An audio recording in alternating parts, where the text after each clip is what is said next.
AVAGE. For those physically demanding jobs, you need footwear that you can count on and a name that you can trust. Hi, Teresa here from the Fargo Red Wing Shoe Store. Stop in during our Ultimate Fit event where you can find incredible deals to keep your feet comfortable and safe. Stop in now through March 17th for the Ultimate Fit experience and receive $10 off orthotics. Plus, don't miss the buy two, get one promotion for socks and accessories. Red Wing Shoes, the ultimate choice for those who work hard. Visit us today and experience the difference at 3003 Main Avenue in Fargo. Red Wing Shoes for ultimate durability. Weather and Ag in Focus on WDAY Radio.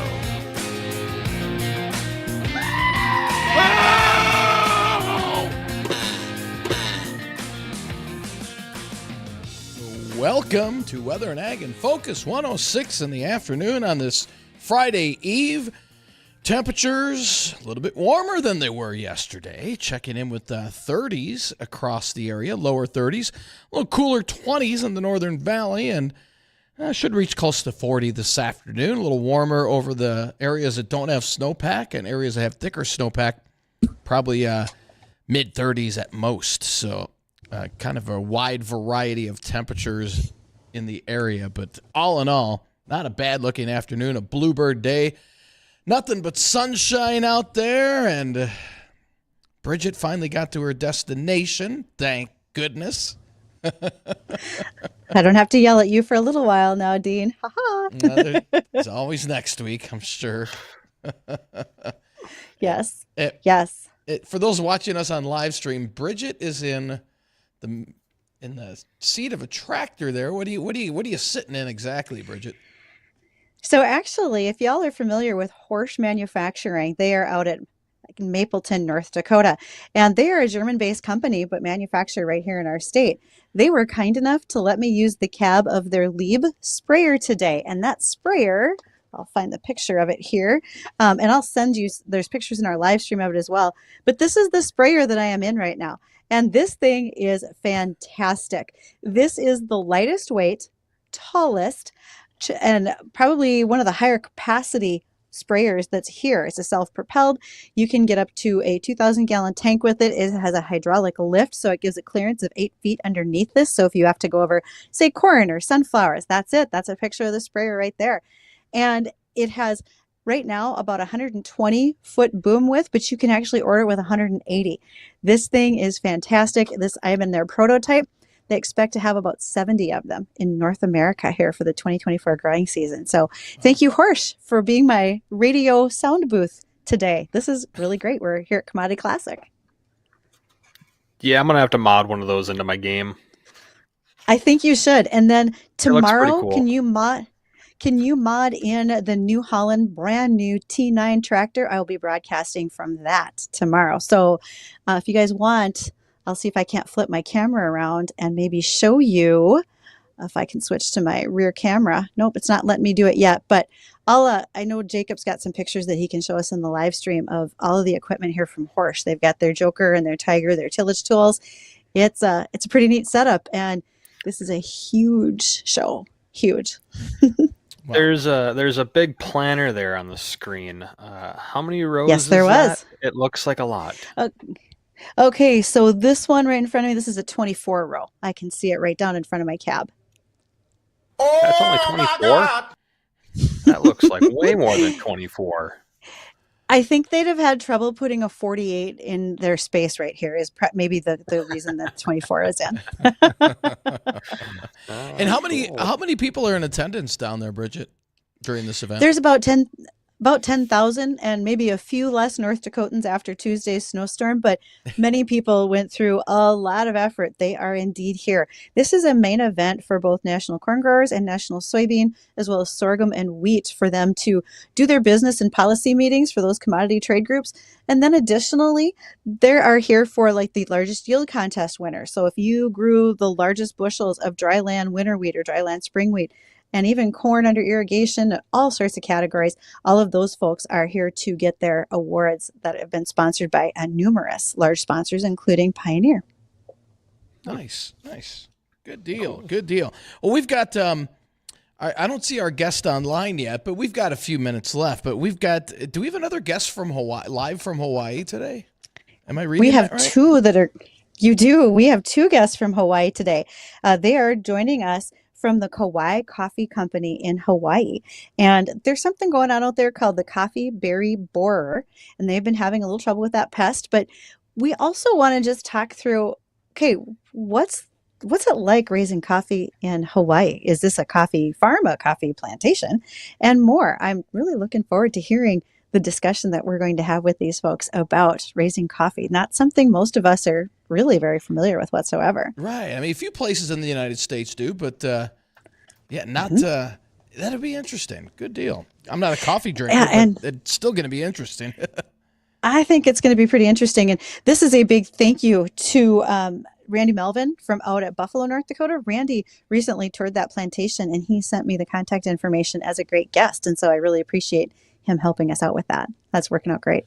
Good deal. Good deal. Well, let's take a quick run of the forecast here because, again, we've got some really decent weather out there right now, especially compared to just a couple of days ago. Temperatures in the low 30s across the area with winds out of the southeast, anywhere between 10 and 25 across the valley and into Lakes Country. And it'll continue to be a breezy day with highs reaching the upper 30s to near 40 here in the FM area, and a little warmer Lakes Country down in the far southern valley where temperatures there should shoot into the 40s, and a little cooler in the northern valley. Tonight down into the 20s, and tomorrow wide variety of temperatures. Lower 40s over the snowpack, mid to upper 40s here in the FM area, and temperatures in the mid to upper 50s in areas that don't have the snow on the ground from Lakes Country into the far southern valley. So big variety of temperatures, but a lot of the snow should be melted off by tomorrow.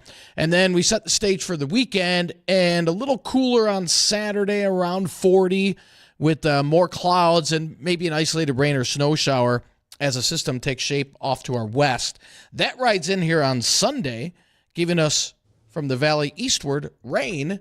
And if you're traveling west, areas of north central, parts of the state, parts of the Northeast as well, expected measurable snow on Sunday. We could wrap in a few snow showers as cooler weather after highs in the mid to upper 40s on Sunday, and conceivably some of us could even be in the 50s.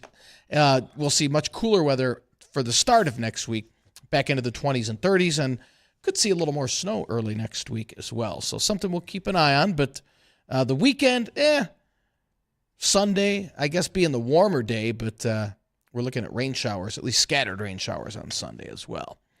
But as we were kind of hinting at yesterday, the first couple weeks in March going to be a little different than February was. I think we'll see a few more chances for storms, but no big Arctic outbreaks, and we'll have to wait and see on any significant snow. I don't see any big significant snows here in the FM area, but a couple of these storms that are slated over our area, if they take the right track, we'll have to wait and see. We still have that snowblower to give away. We still haven't given that thing away yet.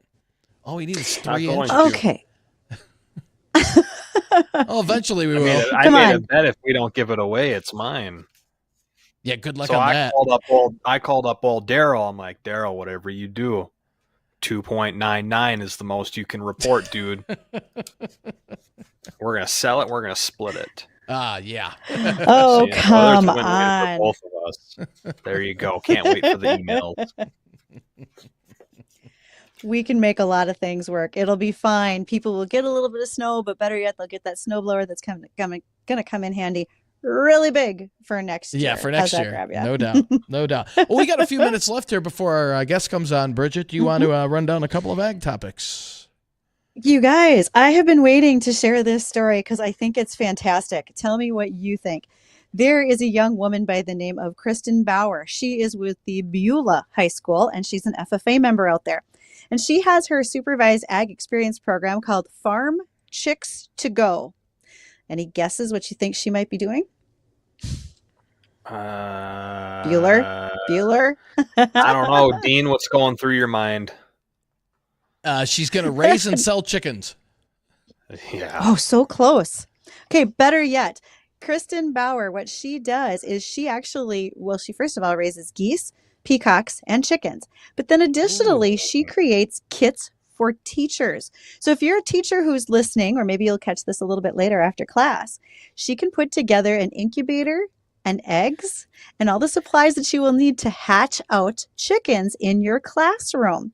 So once you have done that, yeah, you get to do all the lessons that go with it, teach your students about biology and a little animal husbandry. And 30 days after the chicks hatch, Kristen will come back and get the chickens so you don't have to worry about what to do with them over summer break. And this is a great project that she is doing where she puts together these incubator kits and gives you the opportunity to spend time with your own chickens in your own high school class.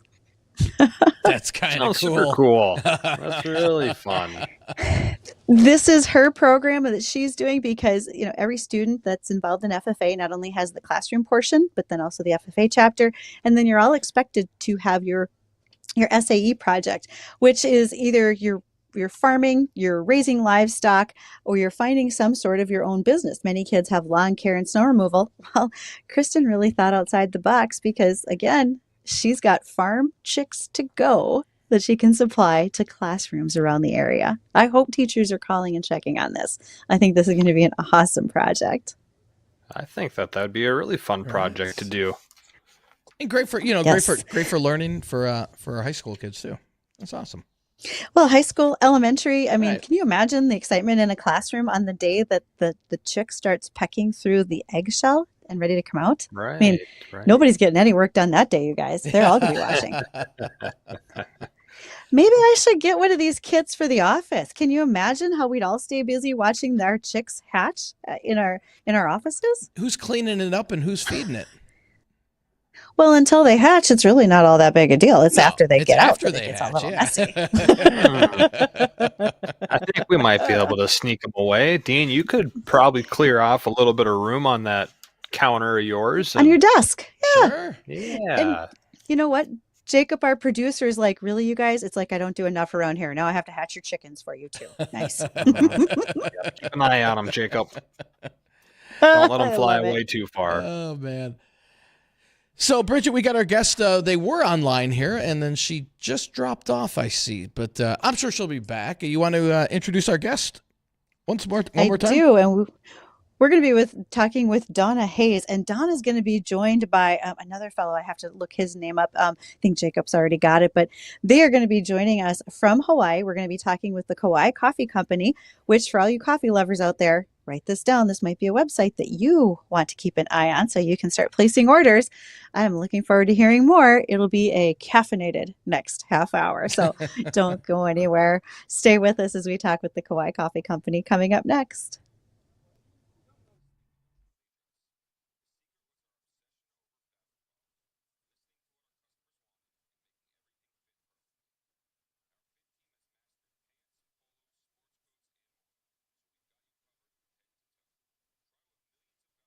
You know the voice. If an officer loses their life on the job, I do not ever want to hear out of the mouth of Emperor Walls, Attorney General Keith Elson. Our thoughts and prayers are with the family. Condolences. No, because you're hypocrites. You're listening to the American Ag Network. I'm Jesse Allen with this market update. Well, kind of mixed all over the place here in the livestock trade. Cattle markets finding some pressure throughout much of Thursday's session with the hog trade up slightly. Feels like a little bit of technical type of pressure here in this cattle trade, for instance, as we continue to kind of work towards the end of the week and the end of the month, with Thursday being the final day in February, so that could be playing a little bit of a role. Weekly export sales, the beef side, 12,200 metric tons, was down 3% for the previous week and 26% from the prior 4-week average. The three largest buyers were Japan, South Korea, and Mexico. Pork net sales, 32,400 metric tons, were up 12% from the previous week, but down 11% for the prior 4-week average. The three largest buyers there, Mexico, South Korea, and Canada. As we take a look over at feedlot country, trying to see if we're getting some more activity there as I pull up and see where things stand in cattle country. It's still looking fairly quiet. Saw some light trade in the south on Wednesday at mostly 183, fully steady with last week's weighted averages. Asking prices in that area today around 184 plus. The north hasn't reported much in the way of business yet and hasn't established asking prices really. We're going to keep our eyes on that though as we go through the day. I got a feeling we could see some more activity develop here just in the next little bit as we get into this afternoon, and if not, then into Friday, of course. You're listening to the American practices. When it comes to cereal disease protection, Prosaro Pro 400 SC fungicide from Bayer makes all the difference. With 3 effective active ingredients for overlapping control of foliar and head diseases and a flexible application window for head scab, it's formulated to lower DON, protect yield potential, and promote superior grain quality. Prosaro Pro. The future of plant health starts here. Visit prosaropro.com to learn more. Always read and follow grain marketing and all other stewardship practices and pesticide label directions.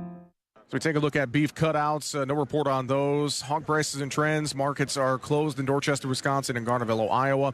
Lean hog index up 13.79.91. Feeder index up 33.246.80. Again, seeing some moderate pressure in cattle here as we're looking to wrap up Thursday with some triple-digit losses in feeders. Hogs showing some moderate strength summer months in that 100 to 101 range. This is the American Ag Network. Laugh, learn, repeat. The Coffee Club with Janae and Ronnie. All I want is a storm named after me. Yes. Storm Janae. That'll be a hurricane because it's full of hot air. That's why. That's what I was thinking. Hurricane Janae. It's a hot mess. That's one way to put it. I admit it. I didn't want to say it. The Coffee Club with Janae and Ronnie. Weekday mornings at 8:30 on AM 970 and 93.1 FM WDAY. Weather and Ag in Focus on WDAY Radio.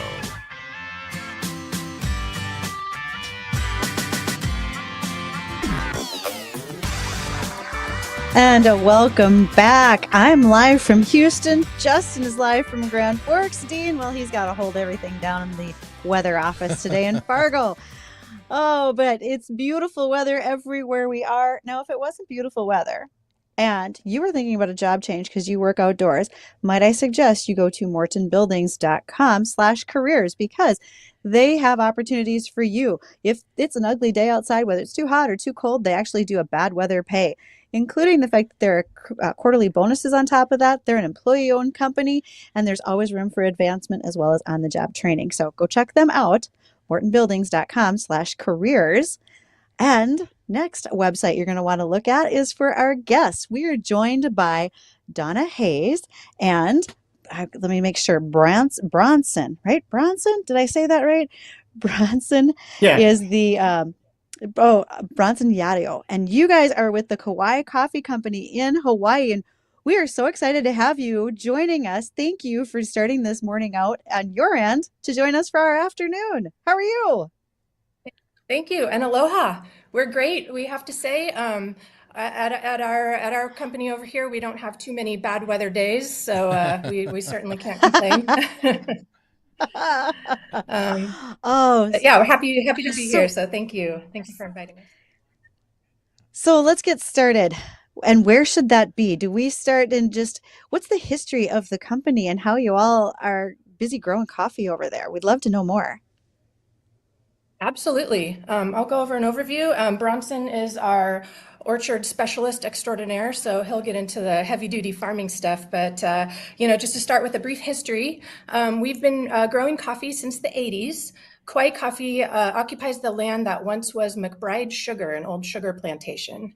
And Hawaii has a rich history of sugar production, and unfortunately for that industry, it became much more cost-effective to grow sugar in any other part of the world, really. So there was a bit of an ag diversification that took place, and in the 80s, they started planting coffee where we now sit. We occupy about a little less than 3,000 acres, and we are on the southwest side of Kauai Island.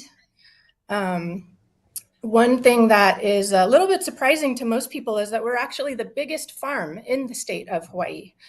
So we are a little bit less known than the Kona region. Most people associate Hawaiian coffee with Kona. We're actually on a different island from Kona, and our one single farm produces about a third of all of Hawaiian coffee, depending on the year, más o menos. So one thing that does set us apart from other kind of coffee farms is that we are completely vertically integrated. So in addition to the farming, the orchard, and harvesting, we oversee the entire coffee making process from start to finish, including the milling and then the roasting and the packaging as well. We employ 2 Q graders on site. A Q grader is kind of our coffee equivalent of a master from the wine world. And so they really are very in tune with all the aspects of coffee and detecting, nuances and overseeing all aspects of our quality from start to finish. And let's see, we also have a visitor center on site. We welcome over 300,000 guests to our farm each year. So if you're ever looking to escape a Midwest winter, we'd love to see you over here. Always. And Dawna, Kauai is known as the wet island. When growing coffee, is it susceptible to drought? I know you guys really don't usually have to worry about it, at least on the unless you're on the leeward side of the island there. But what is the climate? What's the best climate for growing coffee? So coffee is generally grown worldwide inside of a coffee belt, I would say, and it resides between the 25 degrees north, 30 degrees south of the equator. We are truly a subtropic environment and relatively low elevation compared to the rest of the coffee growing regions. But our climate never experiences temporal extremes. It's always generally comfortable, ranging from now is our cold time of the year, so middling in the mid 60s, and we might go up to the low 90s in some of our drier months, May, June, July, August timeframe. Relative humidity, pretty much stable, 73 to 75% year round. Right now it's drizzling, so we're in the mid 80s, but being regulated by the ocean, it's relatively calm year round, and which lends well to coffee growing. Right. I also wanted to add, if you did mention rainfall, we are downhill from one of the wettest spots on Earth, Mount Waialeale. So we do get adequate rainfall to, nourish our fields. And in times of drought or when we, hit a dry spell, our farm is irrigated. We're actually the largest drip irrigated coffee farm in the world. Wow. So we do supplement that rainfall with irrigation as needed throughout the year.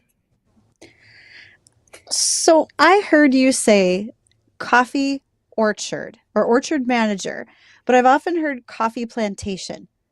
Is there a difference, or what can you tell me about that coffee plant? Because I don't know if I've really ever seen one in the way that you guys are raising coffee. Can you explain that to me? I think the terminology is, depending who your audience is, we are a true plantation, and the orchard refers to tree crops, right? So plantation, sugar plantation, coffee, we are an orchard crop. Gotcha. Okay. And I'm still getting over the fact that you're the largest farm in Hawaii. That's super cool. That's phenomenal to me. And do you raise anything else besides coffee on the farm? Yeah, weeds. Some chickens here and there. Being that there is no off-season, year-round growing conditions, great for coffee, great for weeds as well. Wow, I can only imagine. So I got a couple of questions here. How do you go from nothing to having a coffee orchard plantation? What's the growing cycle look like on coffee? Is this a permanent crop? And how do you go from seed to coffee bean producing? I can take the lead on that. So as Dawna said, we converted from sugar. I think this plantation dabbled in macadamia nut, even patchouli at some point, but they found their niche in this region of Kauai in coffee production. That happened in the 80s. A lot of the old equipment, a lot of the old staffing, a lot of the old smart guys, egg engineers and such. It was this big, giant shift from sugar to coffee. So I think within a span of 10 to 12 years, they had over 4,000 acres planted. We've since kind of scaled back and consolidated to a single location. So as far as the process, so we are fully integrated seed to cup. So our seed for his harvest. So we'll collect seeds and then we'll germinate that in an in-house nursery. Germination takes anywhere from 6 to 8.5 weeks, depending on the viability of the seeds. It takes a good while. It takes a long time to germinate, and it generally slow before it's ready for outplanting. So about 4 to 6 months, and then we'll outplant into the field. We're set up at 3 by 12 feet, and that's called a hedgerow formatting of the field. And so everything is drip irrigated, like Dawna said. We got 2,400 miles of drip tape, and it really is the most efficient delivery system. So once it's in the ground, we do a high intensity, high input planting process that involves a ton of organic matter. I think we put on 8,000 pounds an acre, cover cropping, wind breaking, all goes in before the trees are even planted. And commercial viability is about 3 to 4 years from when it goes in the ground.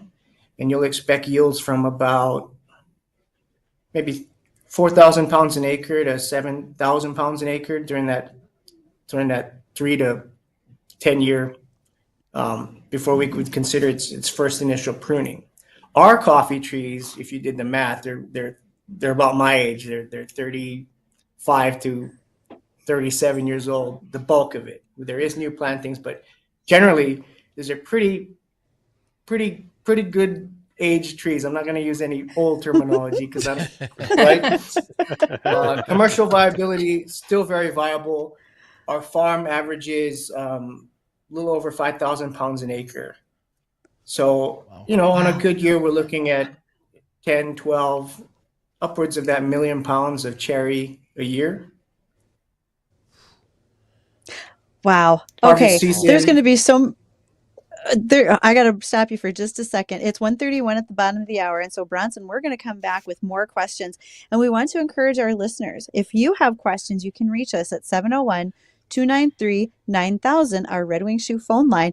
Please send those questions to us. Give us a call because this is a fabulous conversation you don't get to have very often when you live in the state of North Dakota. And caffeinators unite. Today is your day. We'll be right back to keep talking with the Kauai Coffee Company.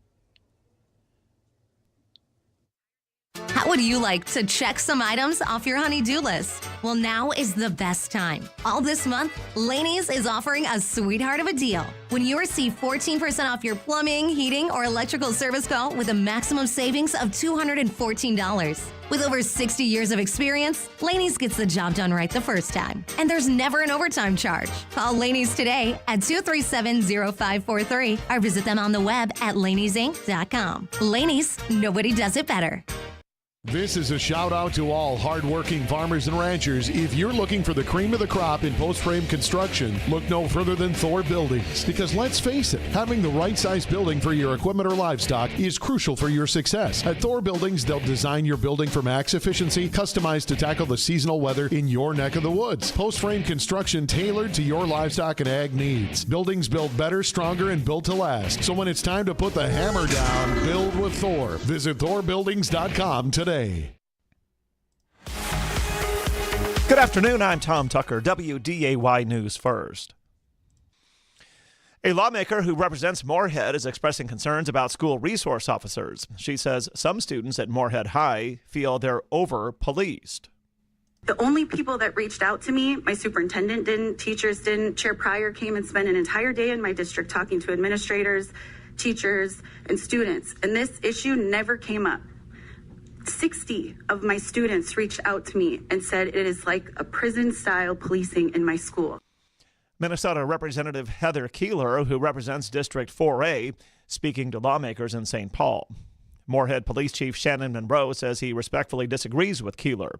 Monroe says one officer is assigned to work at the high school. After a year of research by school administrators, a self-directed learning academy has been approved by the Fargo Public School Board. The self-directed schooling allows for more flexibility for students to learn at their own pace. Teachers would be available to provide personalized academic support. And the Moorhead Dairy Queen is opening early this year. Typically, customers have to wait until March 1st to get their sweet treats, but the store is opening tonight at 7 for a leap year surprise party. Tom Tucker, WDAY, and WDAYRadioNow.com. At Morton Buildings, they're different. From the painted red gable trim to their desire to provide a better quality and better looking building. Even their employees are different. From the construction crews to the sales consultants and plant employees, no matter who a customer interacts with, they can rest assured they're speaking with a proud owner of Morton Buildings who wants to make sure that the customer is satisfied and happy. Ready to be different? Visit mortonbuildings.com/careers today. When Cynthia came to TurboTax, she had just launched her new side gig, a true crime podcast. I'm a first-rate detective with a golden voice. As her TurboTax expert, I made her second income count by guaranteeing 100% accurate filing and her maximum refund. What did she do with that refund? Find out next week. Switch to Intuit TurboTax and make your moves count. See guarantee details at turbotax.com/guarantees. Experts only available with TurboTax Live. This is Weather and Ag in Focus with Bridgette Readel, Justin Storm, and Dean Wysocki.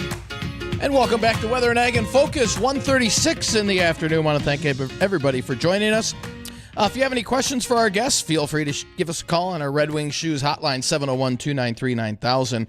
Joining us today are Dawna and Bronson from the Kauai Coffee Company. And boy, oh boy, it's largest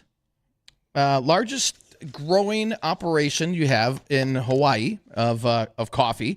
And question for you guys. So with the coffee that you raise, and do you keep most of this on the island, or do you export a lot of this? And if you do export, where do you export to? That's a really good question. And all of the above. So we, a large percentage of our coffee we do keep on island, and our roast plant here on island, we do all the processing for everything that we sell in state, in grocery stores throughout all islands of Hawaii, as well as our own visitor center on site here and online at kauaicoffee.com. So we kind of keep the best of the best, cream of the crop for our own use here in Hawaii. We also send some of our beans to the mainland. You can find Kauai coffee in a blend throughout some stores throughout the mainland United States. And then we also do have a smaller percentage of our business where we do sell our green coffee to other producers. But the primary focus is our branded packaged product for in the state of Hawaii. And what would you say? What makes your product better? What makes your product stand out among other like Folgers or just the general coffee brand that most people are used to? Sure. Well, in addition to just being a premium Hawaiian product, we really do focus our efforts on sustainability here in Hawaii. We're growing coffee in one of the most remote regions in the world. And resources are scarce, and it's important to protect what we've got so that we are able to continue doing so in the future. There's a Hawaiian word called kuleana. Kuleana means responsibility, and we do feel like we have a responsibility to do our best for our land and our resources and our, of course, employees and community. So we've embarked on the sustainability journey for over a decade or so. And in about 2018 or 2019, we thought, you know what? We should just go full steam ahead and work with companies like Rainforest Alliance and Fair Trade Alliance to become certified to just, further be able to communicate our efforts towards our land and towards our communities. So as of 2021, we became Rainforest Alliance certified. fair trade certified, and we are also non-GMO project verified coffee. So some of our efforts for the environment, of course, water conservation. We do a lot of on-site composting, so all of our green waste gets composted and goes right back into the soil. We do practice some, we have great worker compensation and safe working conditions, and we really try our best to take care of our employees. And we like to give back to the community. So as part of our partnership with Fairtrade, a portion of the proceeds of every fair trade certified coffee that is sold goes back to our community. So from our 2023 sales, we're actually going to be donating $160,000 back to organizations within Kauai that can use the funds for empowerment and community development, which I think is pretty cool. That's fantastic. So I was curious, I'm on the agricultural side of this. I have to go back over to Bronson. You mentioned we grow weeds too, right? Because that happens when you have a field crop. So what are you combating as far as a weed? And then can you tell me about the coffee berry borer? Because I was told that that's a bit more of a pest than you want to have that's happening these days. Yeah, absolutely. So year-round growing season. So we have a perennial problem with noxious vines in particular and grasses. So because we are so large, we mechanize our entire operation, and I'll get into harvesting later if you want more details on that. But it really gets in the way of sustaining a crop year over year and our ability to harvest it. And obviously, it's competing for nutrients. So I would say vines and grasses are number 1 and 2 problem in weed control. CBV, very new. Yes. Yeah. So just like everything else, it happened in 2020. We were the last major growing region in the world that had CBV come to our farm because of our isolation. We got away for a long time. But yeah, 2020, and that is a tiny beetle, less than 2 meters. So it's really just the tip of a pencil point, if you can imagine that. And it's the perfect coffee pest. So you can have anywhere from 3 to 5 generations on a single tree. You can have more than 100 of these beetles on a single. If there's two beans in a cherry, in a fruit, it's not uncommon to find 100 either in the larval stage or adult stages in a single bean on a single fruit. It's real aggressive. I think since its inception on the farm in 2020, it has since expressed a small presence farm wide. So it's spanning, about 4.5 miles, in the course of 3 years. So just real quick, before you answer the question about how you harvest, how are you combating that berry borer? What are you able to do to get it out of your orchards in order to so they don't continue to reduce your yield? So our advantage is our ability to treat this pest through mechanical operations. So we have tractors and air blasters that are able to deploy a naturally occurring Bavaria bassiana. It's a beneficial parasitic fungus that, if applied in the right conditions, inoculates itself within the orchard and parasitizes this beetle. And there's some other things in the works, I think, with the College of Tropical Ag over at UH Manoa in introducing biocontrol. It's a tiny, tiny little wasp that'll also parasitize the beetle. So big challenge, new challenge, and, we're evolving by the week in our operations to mitigate the spread. The tree will be fine with CBV. It doesn't affect the leaves. It doesn't affect the roots. It doesn't affect any vegetative material. It's just the viability of our beans becomes compromised with the introduction of the beetle. And Branson, how do you harvest your crop? Yeah, entirely mechanized. We got an old bore fleet of 14 Corvan blueberry harvesters. So it's 60 horsepower, three-wheeled, over-the-row harvester. So it basically agitates the coffee trees at about 500 to 800 RPMs with fiberglass rods. So it's just shaking the coffee off the tree mechanically. We do some hand harvesting for our specialty cupping competitions, things we want to showcase, really specialty things, but generally most of our farm is mechanically harvested, and this occurs between the mid-September, mid-December timeframe, ideally. Okay. I got a couple here for you last minute. One of them was a question that came in, and they were asking, you keep referring to a cherry on the plant. Is the bean in the cherry, or is the coffee bean the cherry that you're referring to? It's again, depending what audience you're speaking to. It looks like a cherry. It's called a cherry. It's not a true cherry. It's a fruit, just like, cherry, berry.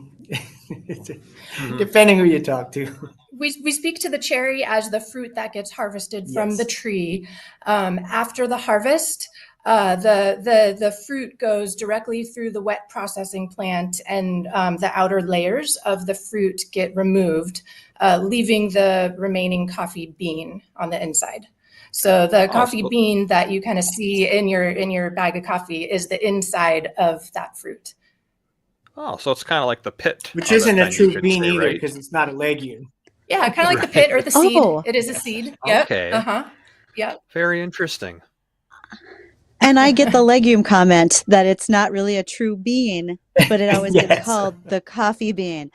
Okay, that's a great point. Right. Yeah. Got it. Okay. Very cool. Well, I got a last minute one here for you, and this kind of goes on the side of operations after harvesting. And that's, how many different types of coffees do you have? And of those variants, do they all come from the same crop, or are you growing different types of coffee on the island? Good question. So we grow 5 major varieties on the plantation, most of which being a yellow Kauai variety. So if you Google coffee, 9 out of 10 of the pictures are going to be this, maroon, red, true red colored cherry. 80% of our farm is actually a yellow Kauai variety, so it'll be mustard, a dark, deep mustard yellow. And we also, in addition to that, we have its sister, red Kauai. We have Kauai Blue Mountain. We have Mondo Novo, and we have Typica. So Typica is basically what Kona coffee is known for. Okay, very interesting. And then I had another email question come in here, and they say, is there a misconception on the strength of coffee or the darkness? They're basically saying everyone refers to getting really dark coffee to get good caffeine, but is it true that a lighter roast technically has more caffeine in it than a darker roast would have? Absolutely. So there's an inverse relationship between the darkness of the roast and the level of caffeine. So you're absolutely right. A lighter roast has more caffeine than a darker roast. So in the roasting process, the darker it gets, the more caffeine gets removed from the bean.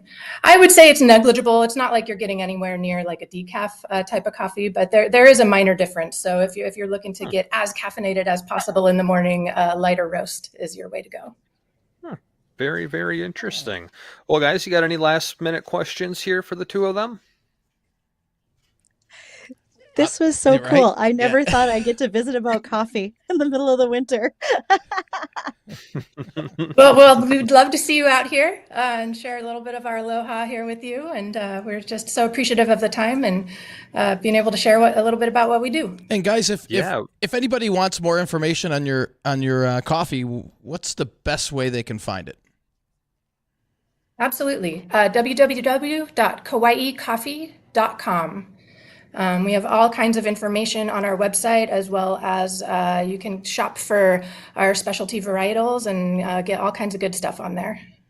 All right. Do you do any like subscription-based things with your coffee? If someone wanted to sign up, they can get like different types throughout the month or anything like that?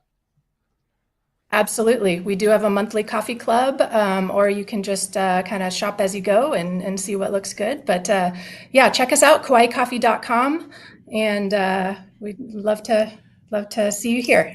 Great. Thanks, guys. Well, I've been practicing this one up. Mahalo nui loa. Thank you very much for joining us. Wow. Very good. You sound like a Hawaiian. Well, guys, thanks again for joining us. It's 1:50 in the afternoon here. We've got a quick break, and then we'll come back, and hopefully we'll have time to hit on a couple other ag topics. Don't go anywhere. We'll be right back.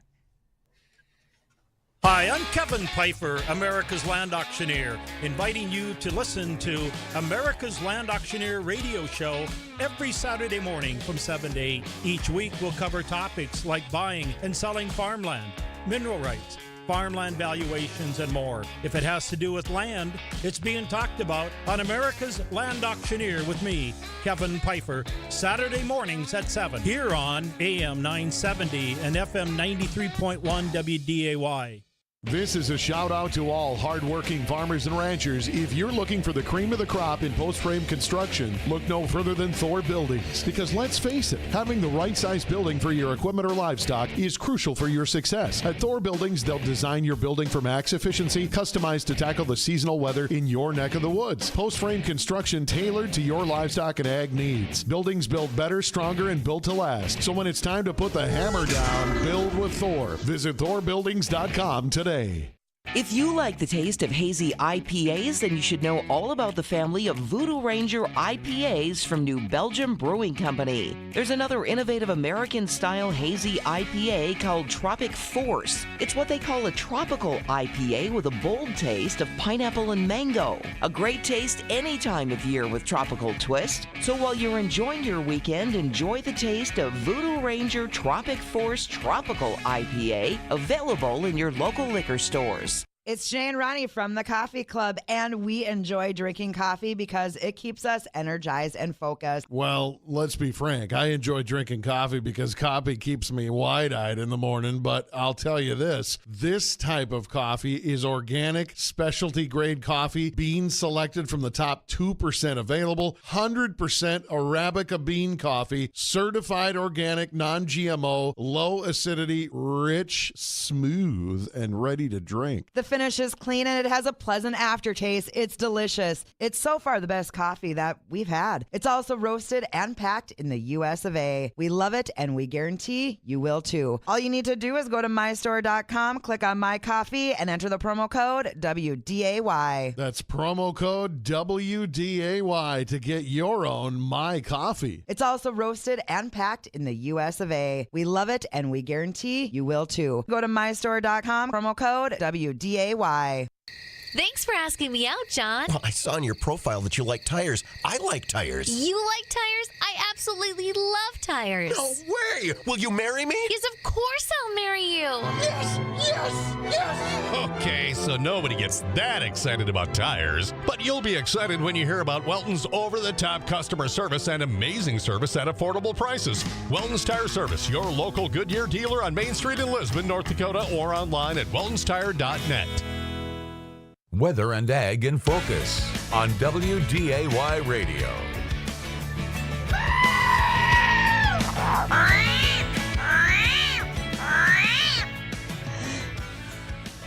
And welcome to Weather and Ag in Focus, 1:53 in the afternoon. And we've got sunny skies out there with temperatures in the lower 30s to middle 30s for the central southern valley. Teens and 20s, mainly 20s in the northern valley. So a wide variety of temperatures. And again, should make it up to around 40, a little warmer in the snow-free areas and a little cooler in the thicker snow-packed areas where they'll be stuck in the 30s for the afternoon, both today and probably tomorrow, too, until we melt all this snow off. But I'll tell you what, the sun is doing a pretty good job right now at melting a lot of this away, a lot of bare ground, although a lot of it was blowing off anyway. But at least we'll see some mild temperatures to not only end this month, but start off March. March is coming in, on the calm note, right? It comes in like a lion, goes out like a lamb. So it's going to come in like a lamb, which means we'll probably get hit at the end of the month. Only if Bridgette's traveling, though. That's usually how it works. Guess what? Yeah, you're traveling at the end of the month. Yippee. I mean, I Where are you can't going take and something when? as awesome.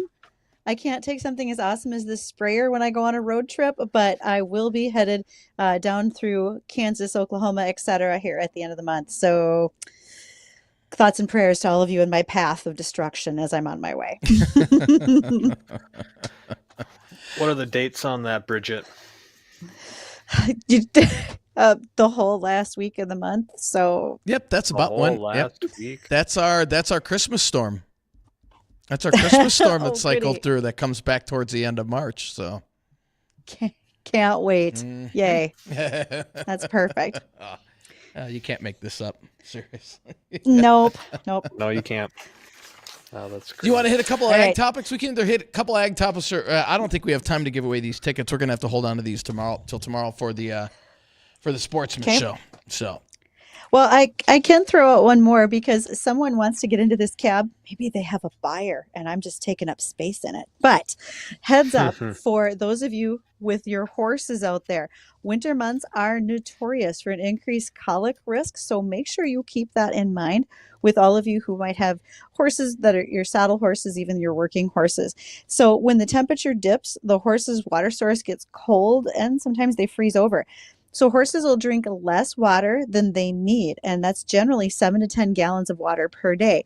When that happens and they restrict their own water intake, they're restricting basically the water, and it puts them into a mild dehydration. So they're restricting back the water that helps them through their digestion. And when that happens, when there's not enough hydration with that digestive tract, it can cause it to impact, bulk up, and essentially get stuck and can't move through the intestines. So for horses, as our weather starts to show signs of cold, like we just had this week, got to make sure that they continue to have enough water to move through their digestive system, or we will see a risk for colic. When that happens, some things you can do on your own, but often it will require you to get a vet involved if things get too far gone. So keep that in mind with them. You'll notice a decrease in appetite, lying down, maybe pacing, grinding their teeth, or even scratching at their abdomens, because that's an uncomfortable feeling, being all tied up, you might say, in your intestines. That's not bad, not a good day. That sounds like Brandon. It sounds like Justin in the weather office on a Friday, like a normal Friday. Yikes! He's like, I just want to go. I got to get out of here.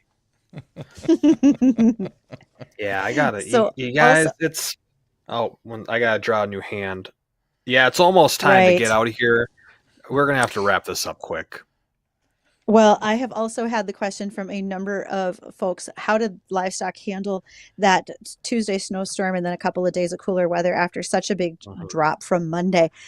With the wind, as long as we can get animals behind a windbreak or a barn, that makes a big difference, because the wind's what cuts through and causes the bigger problems than, say, the snow or the actual temperature itself. And so animals are probably going to do just fine coming out of that as we get into a slightly warmer time of year. And a lot of our calving is going to be starting here around March 1st, maybe even today as a leap year. So we're going to see more and more calves hitting the ground. A little warmer temperature cannot hurt, so we don't freeze any ears and tails. Because doesn't that sound awful? We're freezing ears and tails. It's like a terrible little song. Oh, that's not good. Yeah.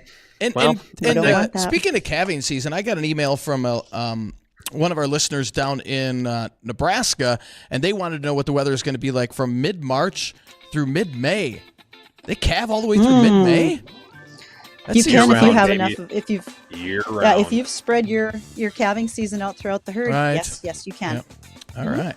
Well, we want to thank everybody for joining us on Weather and Ag in Focus. For Bridgette, Justin, and myself, don't forget to tune in tomorrow at 1 o'clock here on Weather and Ag in Focus. The Jay Thomas Show. It's coming up next. The great outdoors awaits you as Happy Harry's presents the